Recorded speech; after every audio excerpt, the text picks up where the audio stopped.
partnership. So what did NAFTA bring in? NAFTA brought in prosperity, and it brought in prosperity for elites. And we saw very quickly that division of income did grow between people. And that we don't need stats for this. The people in this city feel it. Yes. You feel it. Yes. You've seen the change from the 90s. Dozens of Calgarians marched on the American consulate in our city today. It was part of a nationwide day of protest, raising awareness and concerns about a three-nation summit that begins tomorrow in Quebec. Chris App has the story. The people, united, will never be defeated. These protesters are marching with a message. People in Canada, Canadians, don't know what's going on. It's supposed to be a democratic country. People are supposed to be involved in decisions, and decisions are being made behind closed doors. They're protesting the Security and Prosperity Partnership, a three-year-old pact between Canada, Mexico, and the United States. The SPP's objective is to improve the security and economy of all three nations.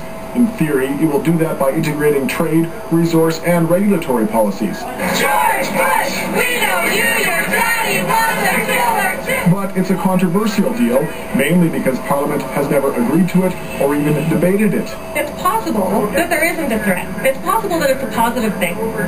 We don't know, because they haven't told us anything. Protests happened across Canada today. That's because leaders of the three nations are gathering in Quebec to discuss the SPP. Many of the deal's opponents feel the SPP threatens things such as Canada's healthcare system, its open immigration policies, and its natural resources. Protesters say those could be undermined if Canada allies itself too closely with the United States.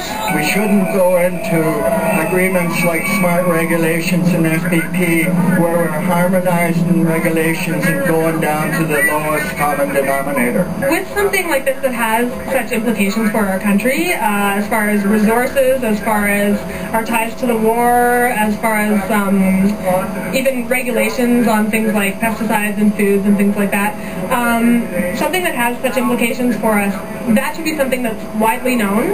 And while the Calgary protest was on a much smaller scale than those in Ottawa and Quebec, participants hope it will still have an impact. Well, hopefully it'll increase awareness and make people question what is going on and you know, make sure there is transparency. That's a message she hopes is heard by the federal government.